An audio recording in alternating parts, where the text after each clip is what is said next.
I'm Paul Harris with the Cleverlys. Yeah, I'm glad to have you here. We're at the Merlefest in Wilkesboro, North Carolina, and he got here early. We like to call it the Mecca.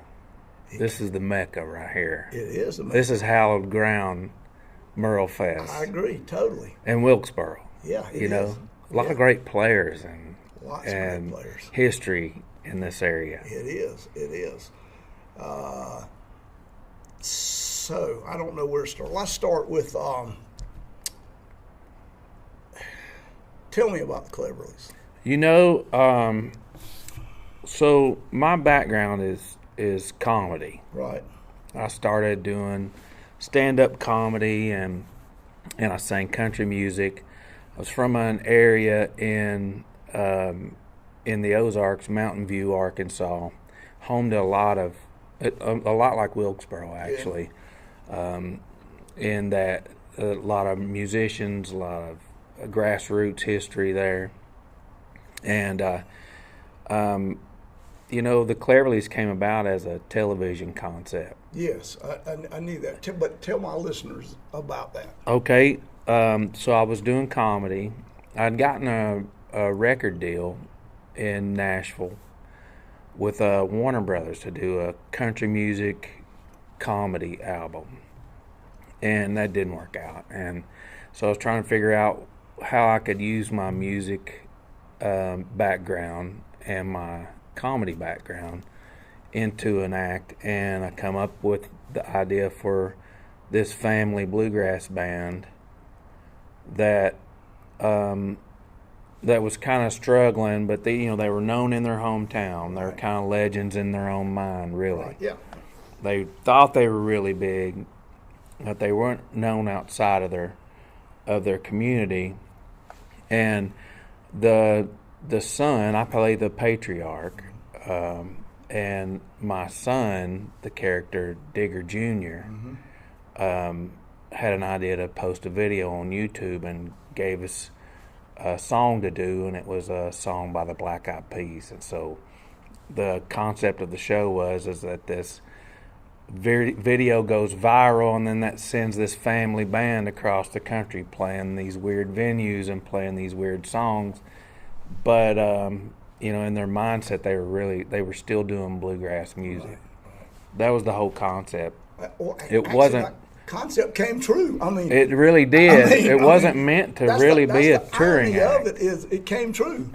So we filmed a lot of footage of this of the concept, and we pitched it to several production companies. Actually had a deal, and that didn't turn out.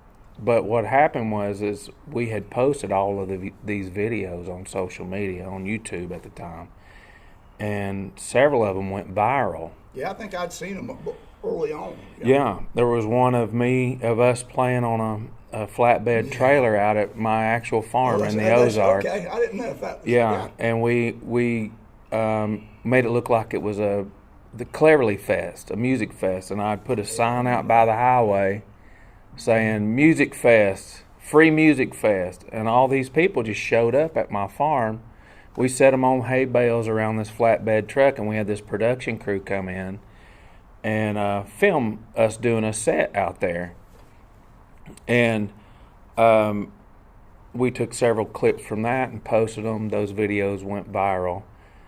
And along about the time we were working on this television concept, I got a call from a booking agency in Nashville, and they asked us if we were interested in touring, and we weren't at the time, but we thought it'd be interesting to follow us around with a TV crew and do some of these shows. And so we actually did that, and some of those videos went viral. And long and the short, the television show, it didn't work out. It got really close. We signed with a company in Los Angeles, and we did a whole 90-minute feature, shot a lot of footage. So a lot of the early on footage is from that, us working on that concept. Okay, that's cool. After that kind of went south, or it didn't get off the shelf, That's when we started talking about, okay, well, maybe we could do some shows here. And I was still very much doing comedy, stand-up comedy. So you were doing that the whole time? I was on a thing called Date Night Comedy Tour, and it's a kind of a clean comedy tour. I encourage marriage people to date one another and go out and stuff. It was tied in with that, and it was really big, sold a lot of tickets. So I was working with that, but the schedule was I could still do the music stuff with the Cleverlys. So it took us a while. It wasn't until 2017 when we really fully decided to do it full time, and so moved the family to Nashville, put the new band together, and we've been going really strong ever since. Have you turned over many band members? We have, Because I've seen you with different ones. Is the reason I've asked that. And the reason being is early on, most of those guys were involved in the TV personalities of the Cleverlys. Right. They never meant to be full time touring. Sure. They're full time musicians, but most of those guys have house gigs in the Branson, Missouri area. Because I was from the Ozarks. They were always good. I mean, everybody you had solid. Has been really solid. Yeah. I've never, and I've been blessed that way. I've never had a subpar musician working for me in this. Everybody's been stellar. I mean, I think that's a big part of what you do. The comedy is there, but the musicians are real. They're solid. That's been that was one of the main points in doing this, and the whole foundation of it is we want to do stupid songs, right? Or not stupid songs. I would say songs. It's just ironic that we would be doing them in the way we're doing them, and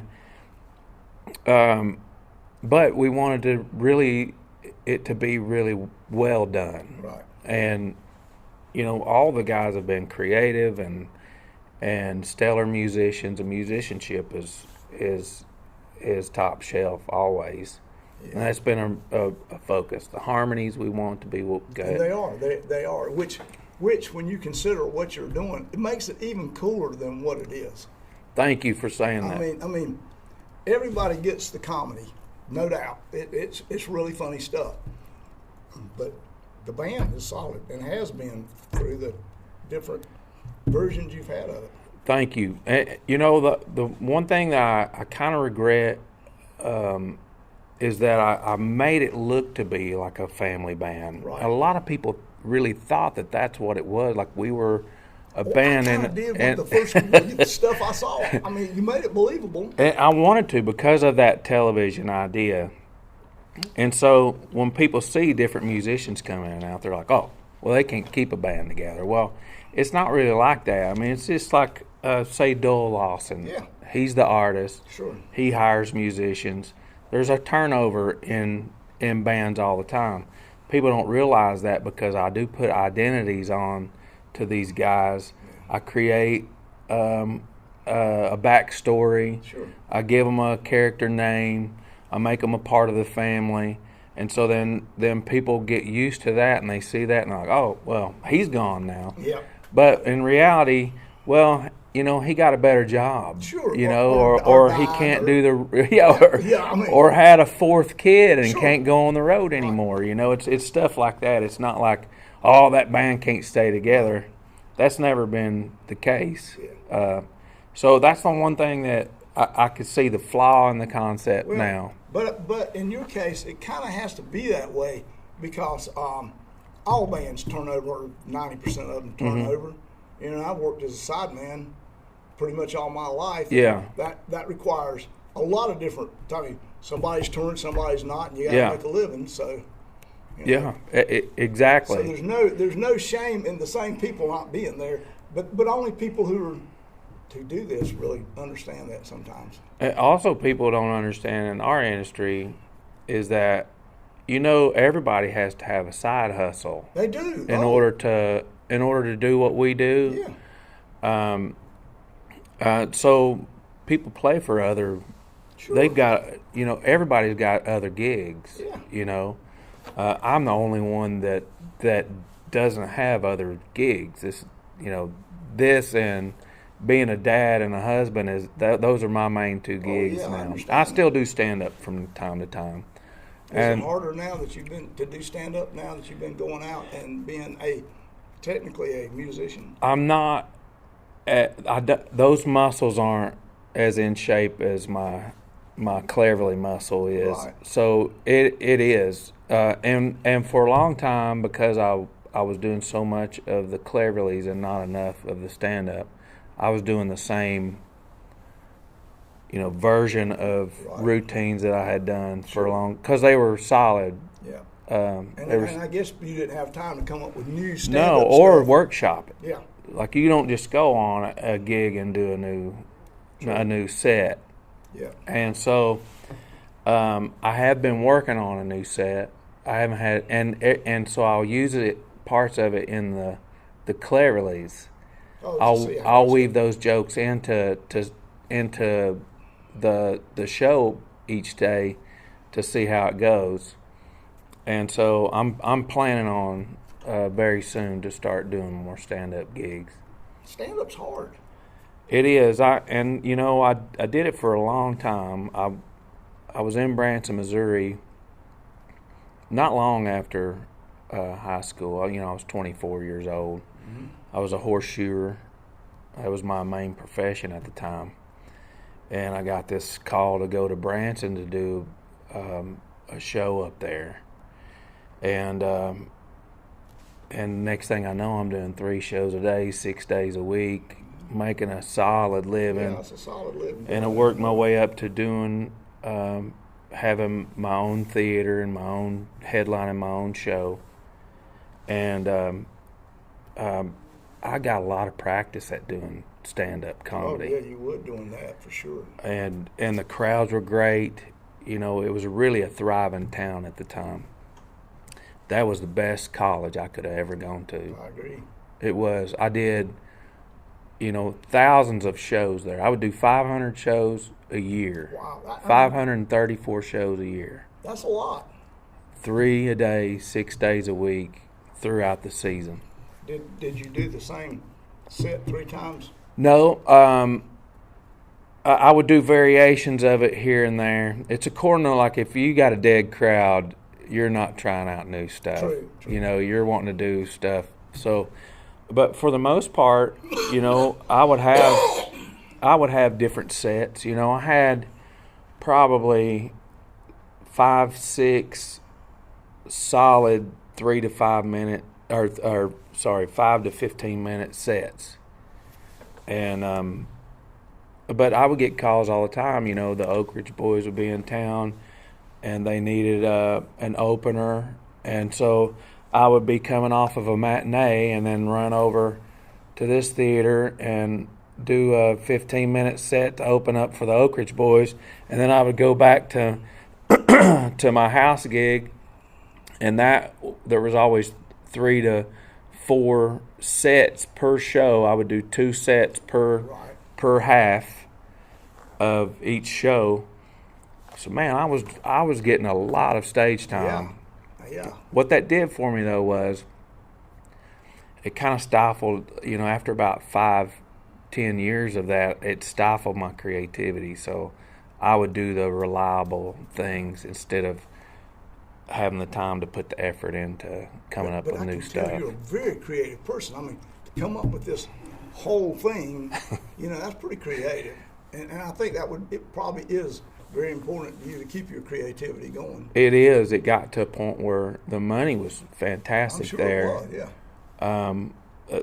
Monetarily, it was the greatest thing in the world for me. But I got married in 2004, and my wife and I saw each other about she was a nurse, a night nurse on a med-surg unit. We got 2 days a month together. The rest of the time we're just seeing each other in passing. Right.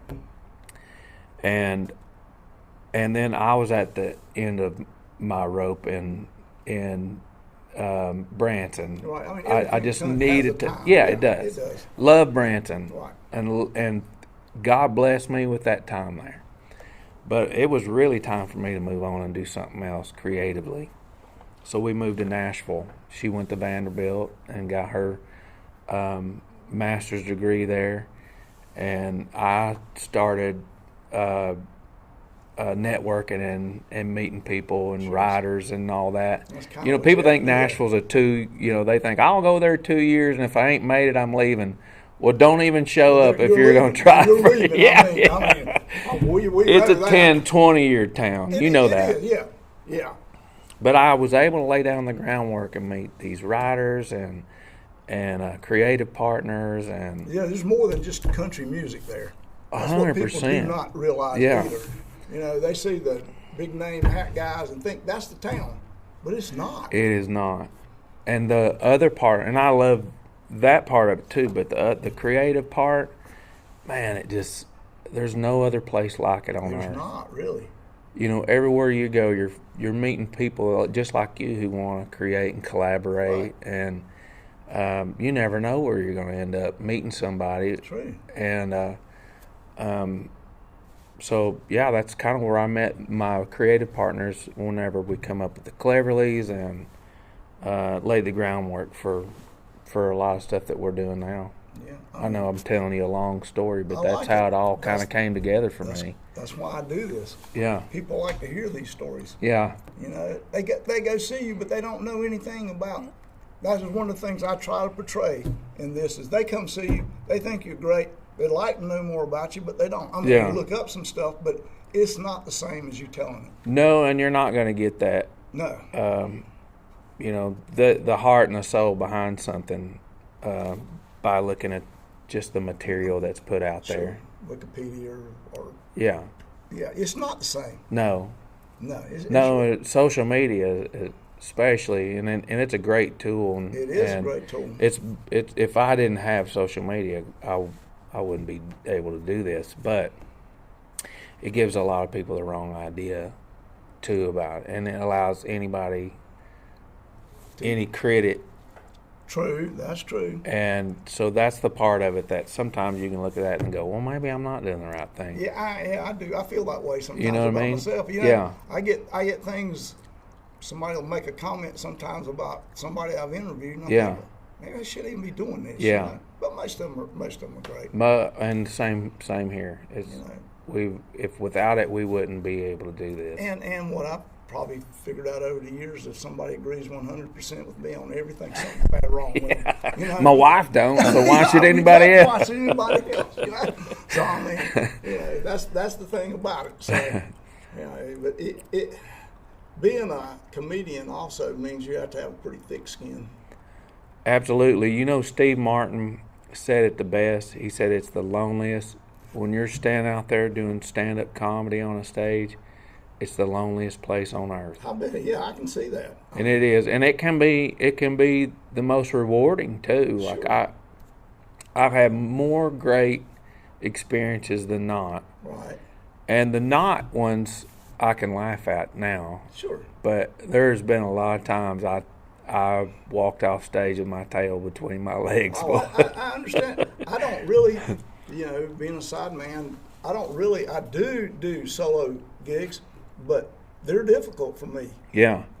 It's all me when I spent my life making someone else work their sound, try to compliment what they're doing, and then I'm there and I feel naked, Yeah, and the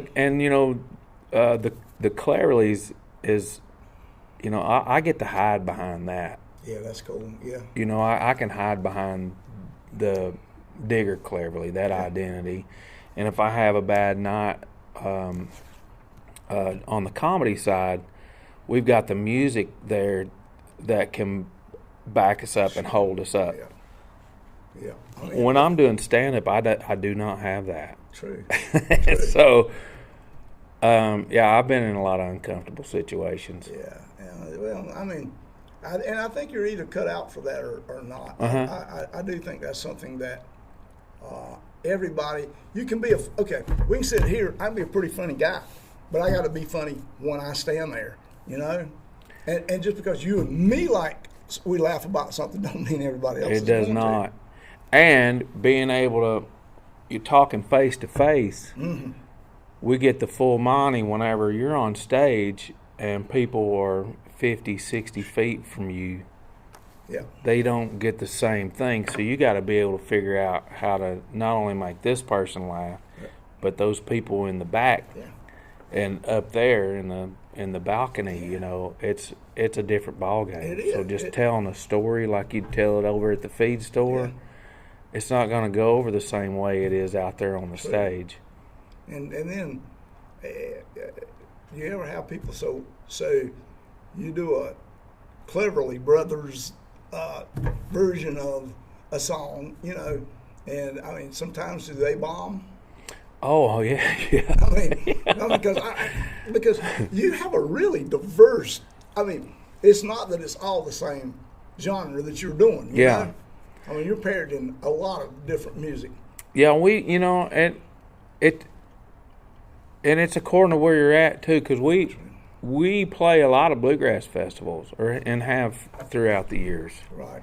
And so, the one that I do at Bean Blossom, you know, is not necessarily the same set I would do here. No, I know it's a different audience. So you've got to be able to tailor make your sets for each performance. I like to get a good read of it. You know, I know what I can do here. Right. If I roll up at some new kind of or some traditional festival I've never been at before, I don't know what I'm getting into. I might just have to Stanley Brothers it up, you know, or something. Yeah. I know, but I've done it long enough now that I know when you know. You can see where it's going when you start. Yeah, and the guys, we have a list of stuff that we do, and we've worked out together, but they don't know what song I'm calling from song to song. Yeah. So when we get up there, if I see we need, if we need a funny moment, Right. then I'll call it off as I go. So I don't do the same set twice. Obviously, you're really good at reading audiences. And that's one thing my experience in Branson and the different places that I've played at on the road, it's been very valuable in that way. Yeah, and it's a great stage, persona. It's just really cool. I've seen you guys in different venues. I mean, different types of places. You know, the Don Gibson Theater in Shelby. Yeah. You know, which is a different than this. That's one of my favorite places. You know, at Don Gibson is a great example. So Don Gibson, it's like a stand-up, it's like a comedy show at the Don Gibson. And I read the audience. If they're hee-hawing and laughing, then I'm going to joke it up more. And so I always love playing. That's a great comedy room. Yeah, I mean, I can see where it would. Well, they've had comedy in there, so Yeah, but that's a pretty good venue. I like working there. It was, that's the first, one of the very first road shows that I ever did with the Cleverlys was at the Don Gibson. First one I ever played in North Carolina. Really? Yeah, it was at the Liver Mush Festival. Yeah, Lord, yes. And so that kind of kicked it off. After the Don Gibson, man, we were playing all over North Carolina, and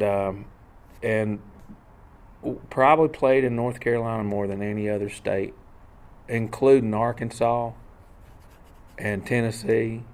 I mean, we played North Carolina a lot. Well, North Carolina is a music state, really. You got good taste, that's for sure. Well, I'm fortunate to live in Shelby. It is a music city. It is as good a small music city as there is in America. I agree with that. A lot of really talented musicians live there.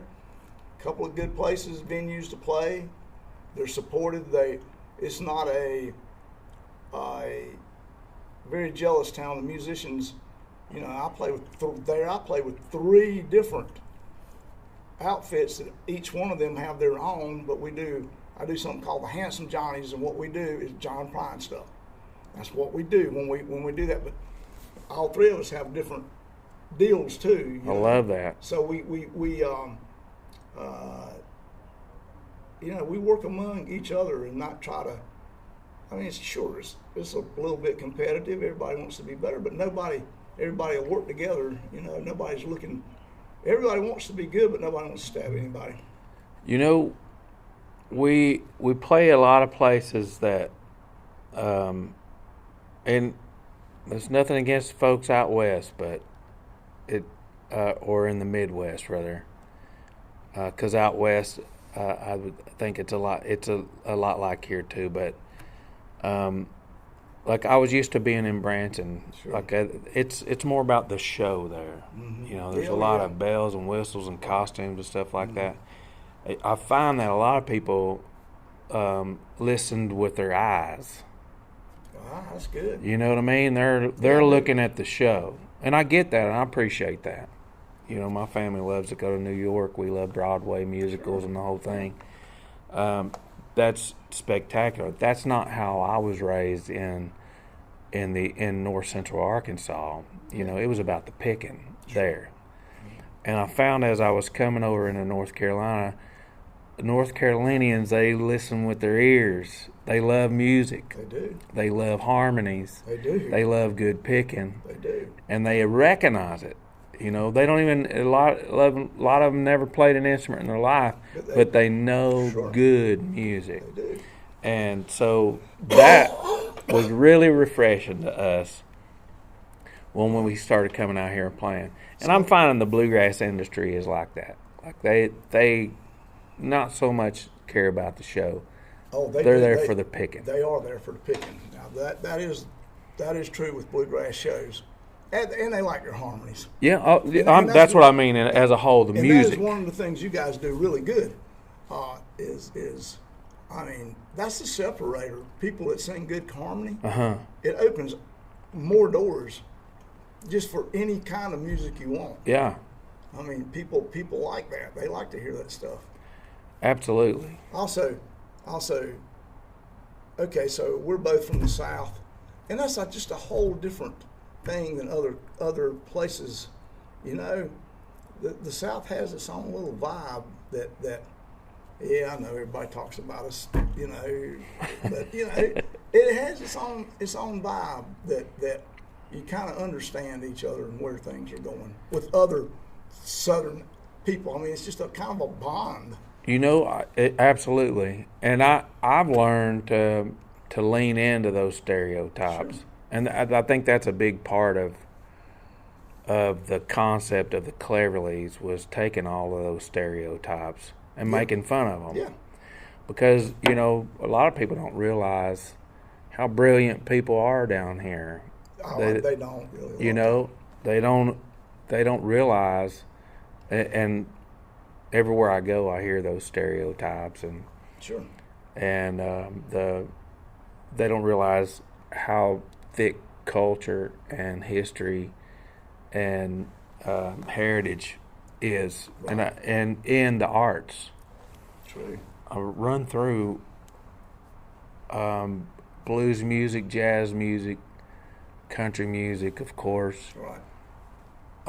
Even rock and roll and hip hop music. Right. Run through all of those and find out geographically where most of those people are from. Yeah. And it's that southeast. It is. It really ring. is. It goes, east of the Mississippi. Sure. All the way over. And you're from Arkansas, so I know you hear people beat up on your state all the time. Oh, yeah, dude. I mean, come on now. I mean, you got good material to choose from, man. You're from Arkansas. Oh, I got a ton of material to choose from. But North Carolina's just as bad. I grew up in South Carolina, so which is even worse. So, it's but it is a rich area in so many ways. There's a lot of creative stuff to pull from. You're like, you're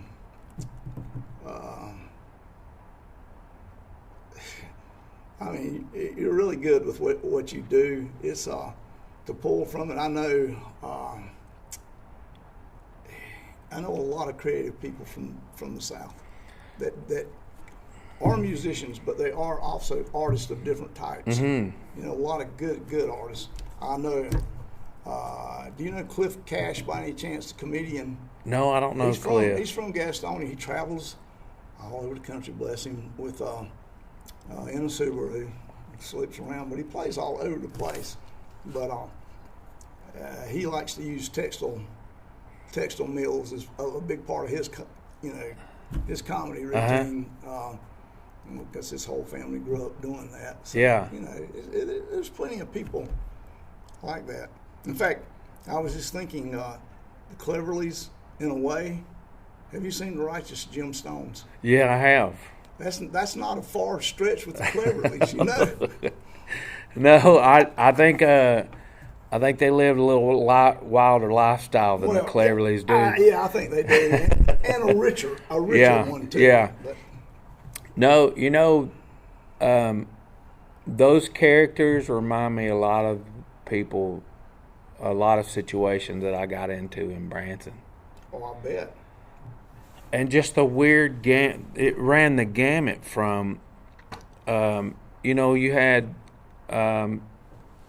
anywhere from Andy Williams, Tony Orlando, sure, Mel Tillis, Roy Clark, Mickey Gilley, Johnny Lee, and I could go on and on.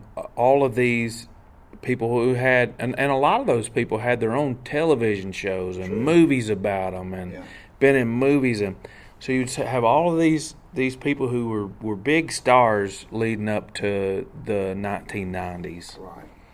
And then you had these family shows, and then you had these gospel bands, and you had these magicians from Las Vegas and from New York City, and you had the Rockettes from New York City. You had all of these major productions coming in there in this tiny little town in the Ozark Mountains.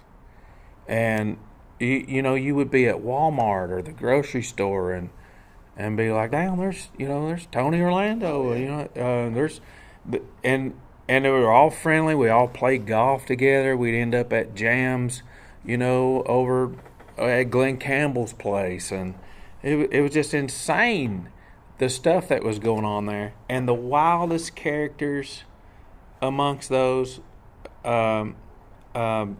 mixed in, people with these lavish costumes and spray tans, and I'd just be walking around in the hardware store or something. It'd be like, damn, there's, Tony Orlando. Wayne Newton. Oh, yeah. And what a character he was. Sure. Well, I guess you got to see these characters a lot. I knew them. Yeah. I did. I did. I mixed and saw them and knew them and would know a lot of them. A lot of them are gone now, but they would know me. I mean, we were on a regular basis, and we did a lot of package shows and stuff. Man, I bet you got with stories, those guys. don't you? And that's whenever you brought up the Righteous Gemstones, I thought about that show so much, about my history in Branson and the characters that I had been around in Branson. It reminds me a lot of, and not the crazy, wild side of the Gemstones, and there was a lot of that too, but just the characters, and the hair and the costumes, and you did. Those guys that came there were, and girls, and acts were what I grew up watching in real life. They were the real life characters. The Glenn Campbell's, the Andy Williams, those guys. I mean, they were on TV all the time. I was such a huge fan of Urban Cowboy, that movie, and to get to be as good a friend with Mickey Gilley as I became. And when I was in my early 20s, I moved there when I was 24 years old, and I was a hayseed. Like I was plucked right out of, a class of 6 in my graduating class. Yes. I was a mountain town, or a mountain boy. and to go from there to mixing it up with all these people, Yeah. I was in awe. I bet you were. And I'm taking a piss next to Mickey Gilley. I'm That's hilarious. I'm like, man, I can't believe this. Like, what kind of a life I'm living here? Did you feel like that you fit right in there? I didn't know any better. Well, that's good. I felt inferior as far as I knew my talent level and what I knew about music and entertainment and comedy and all that was not up to that level. Well, most of those people there too had been at one point at the top of the game. The top of the game, and all great. Like it wasn't just about the music; it was about the entertainment. Like it's a show, Sure. And that's where I got a lot of my showmanship. Like I try to frame our act in the great picking and the harmonies and stuff. I want it to be a show. Well, and that's right. That's why being an entertainer is, in a lot of ways, more important than actually being a talented musician. Absolutely. I've known some really people with minimum talent but could entertain, and done really well over the years. The best entertainer, and I've known a lot of them, a lot of great ones, but the best one and I saw him live a million times because I was friends with his son and we played softball together, was Tony Orlando. Really?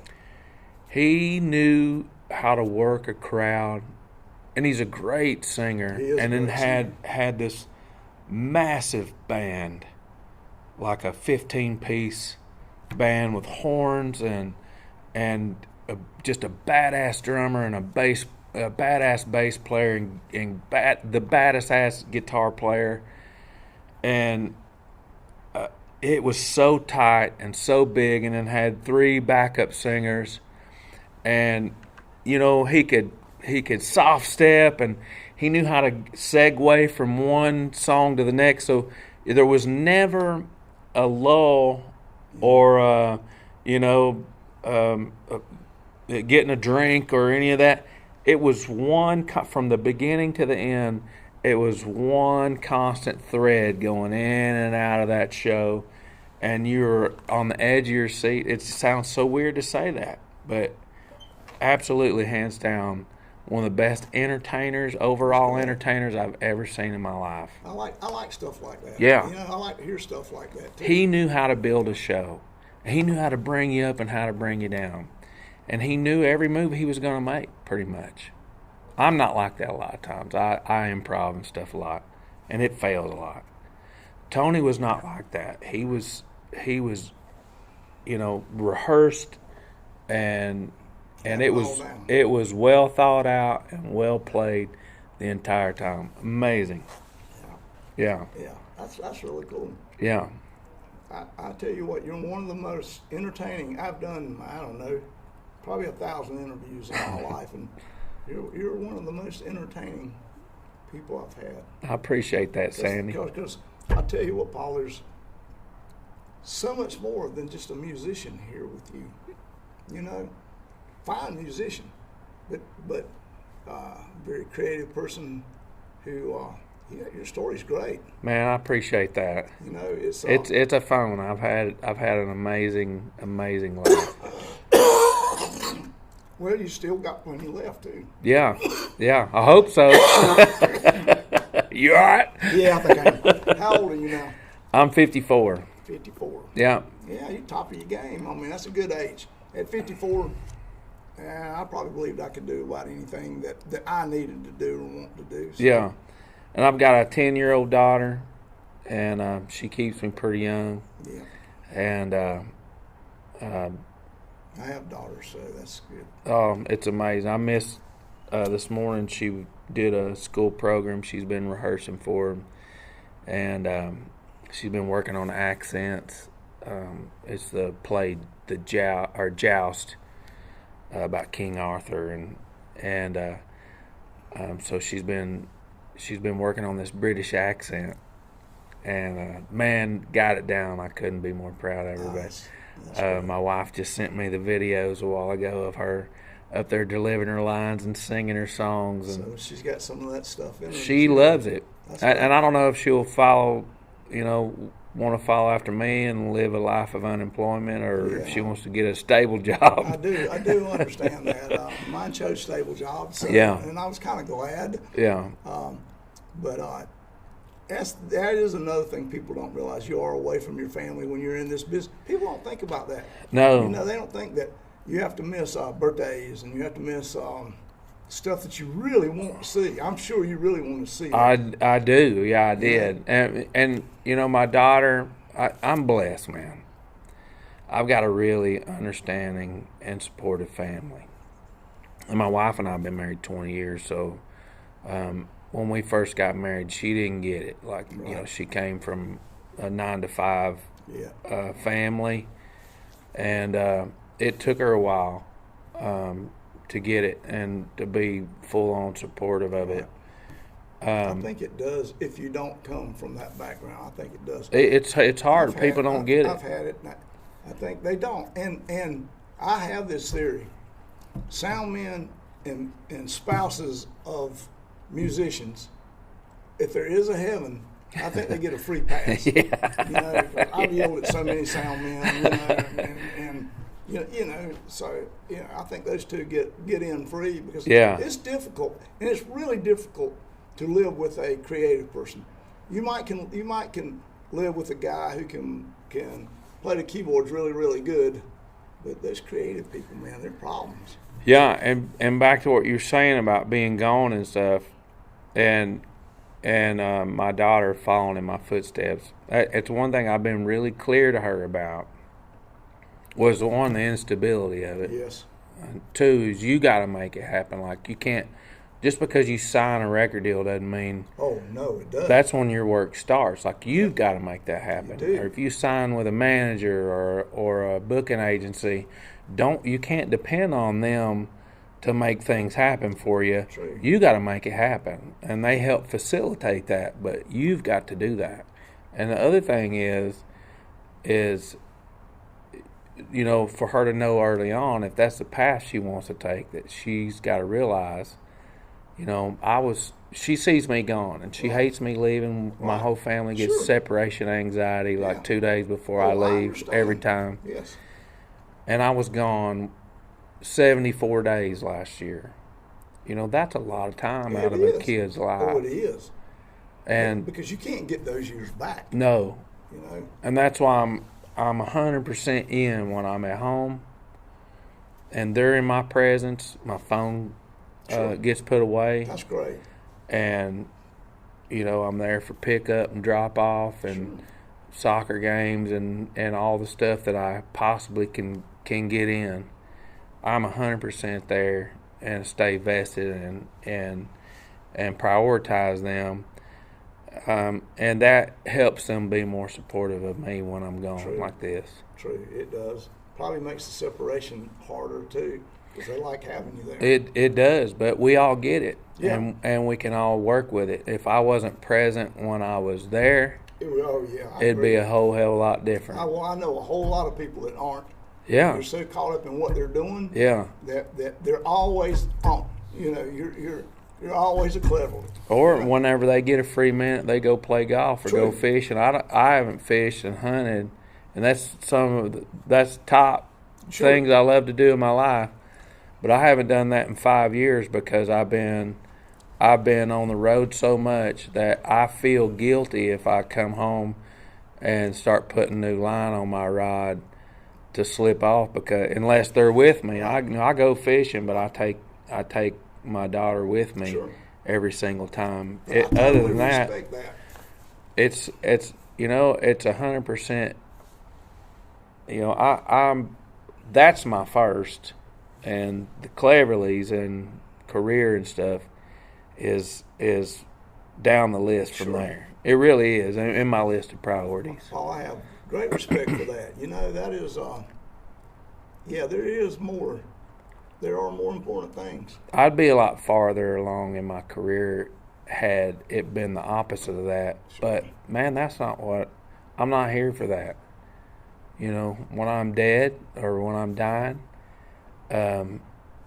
those aren't the people that's going to be in my No, hotel they're in my hotel in my hospital. I hope it's not in my hospital room. Yeah. And so, I think my wife and I both. My wife's a career person. She's an executive director of a nursing program, and very good at what she does. She's a rock star in her field, and my daughter's 10 years old, and for my wife and I both to have these careers, we can count on our fingers just about how many times we've had a babysitter. That's great. Unless we're going out on a date or something, and my sister watches or something, that's different. But we've been able to work our schedules out and prioritize that. That's great. Over our schedules. Yeah. Everyone that works with me knows that if I'm at home after 3 o'clock when I pick her up from school, you're not going to get a hold of me. Yeah. You can call and text, and I'll get a hold of you when I can, when they go to bed or something like that. But sure, when you're done with your family. I mean, I kind of did the same thing, and I'm really happy. I'm a blessed and lucky person that my family and my grandchildren too it's all worked out really good. And there was a lot of times when they had to do it on their own, and they did a really good job of doing it. I know you're a busy man. I won't take up much more, but this is great. You're fine. I just wanted to make sure that they weren't they weren't trying to get a hold of me there. I was wondering when we did this interview, I was kind of hoping that it would be just you. It's hard when you got everybody else. It's hard to know who's talking. But I also knew that it's you. I mean, and actually, it's kind of like your business. They're and you're only as good as the people you surround yourself with. But somebody always has to be in charge. Absolutely. I've learned a lot over the last several years. There's a learning curve in any business, and going from having a residency gig in Branson to doing the road, it's a completely different ballgame. Totally different.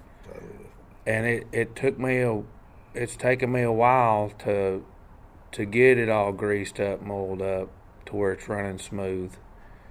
But Sandy, it's running smooth, man. It is right now. It is, and we're blessed. We got the right people and the right team. We're all happy in the van as we're traveling. Is it hard to be a front man and a leader? I mean, is that hard as it comes? It's all I've ever known. It's since 2000.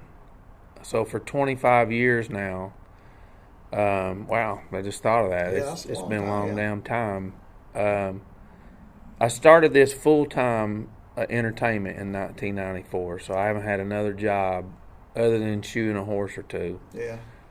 Since 1994, and then I started my own thing, and I had an 8-piece country band then with singers and stuff, and I did comedy and I did country stuff, and I did that for about 5 years in Branson until I started doing other things outside of there.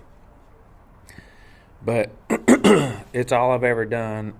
I'm comfortable with it. I make mistakes, and are you hard to work for? No, I don't think so. I think the situation is hard. People, have problems with have had problems with travel, and you're driving 12 hours. True, yeah. And then doing a show, and then sleeping very little, and then driving. And I do all the driving. No, I do, except for my tour manager drives some. But I do most all the driving. So, we're on little sleep sometimes. sure. Shitty food most of the time. That's part of it.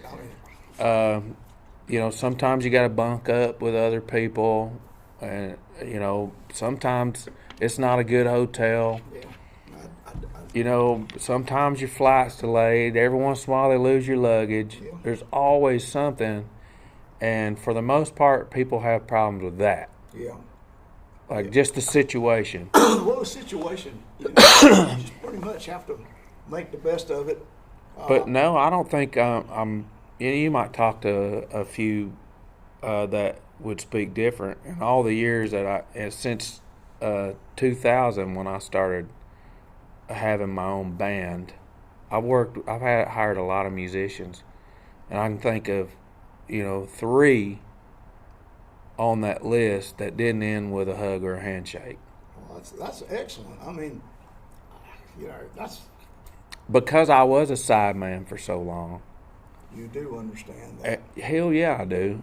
Yeah. I understand it, and and I've worked for shows where the producer's like, "Hey," and you're up there singing and playing, and they're like, "Hey, you're getting in the way of the lights, and you need to, we need to put you off here, and you need to do a box step while you're doing that." I've been in situations where I was not important Right. to the show. Like, you're just, melt into the back of the stage while you're up there. The dancers are more important, or this is more important. Yeah, I do. We got a pony coming out here that's going to juggle here in a minute. You know what I mean? Yeah. So I was a sideman for long enough and worked for enough people to know and where my holidays weren't important. My family wasn't important. And when I started my own thing, and I've made a lot of mistakes, Sandy, but I'm not saying I've always done it right, but I've always tried to be graceful and respectful. Well, mistakes is how you learn. I mean, if you don't make them, you've probably done something wrong, Yeah. I mean, and I do the best of my ability now. I can't provide the world for people. We don't travel down the road in a $1 million Prevost. Well, no. And Sprinter van. yeah, I mean, we got a Mercedes Sprinter with a trailer, but I don't ever want the bus thing. I don't want to be tied down to that. Otis Gibbs, Otis? Yes. Otis told me one time that he said if you're in a bus, you don't really have a camaraderie, and I can vouch for this, that you do if you're in a van. Yeah. He said because you're there, you're stuck together. You can't go get in your sleeper and the heck with all of you guys. You're all there together, and it does make a tighter camaraderie, and I believe he's right. It does if you don't have a bad seat, and I've had that before. Oh, yeah. And that made it hell for everybody. Sure. I'm fortunate I don't have that now. Well, I've got one of the best traveling crews I've ever had that understand, get it. They're pros. They get it that things happen, and because you're not only a band leader and entertainer, you're a travel agent. True, you are. You're a driver. Yeah. You got to make sure there's meals. You got to make sure there's hotels. You got to make sure it's all. Every once in a while, one of those details, gets either overlooked or something messes up, and so you gotta have people that understand that and be like, you know what, we can see you're doing your best. When you sign on for a deal like that, you got to realize, if you've done it much, you got to realize that stuff happens. Yeah. And sometimes it just is. It's not anyone's fault. Sometimes it just is, and it's just not great. My wife used to say, you get to go to all these great places, and it's like a vacation every week. Yeah. And I'm like, well, I've heard that. I said, you want to come? Let's go on a trip. And we're doing a tour out in Kansas. Oh yeah. And Kansas is 6-8 hours apart. Sure. Every gig is like Texas. Yeah, like Texas. You're either driving, showing, or sleeping. Yeah, that's true. And at the end of that, she goes, "Okay, I get it." Yeah. I've had, I understand now. She knows I'm in all these places, but I never get to see them. Oh, what people ask me all that. Been a lot of places. Yeah. Yeah, but I haven't seen them. Yeah. You know, no, you don't. Yeah. So it's like, Man, I've enjoyed it. I have too. Thank you so much. Yeah, thank you, Sandy.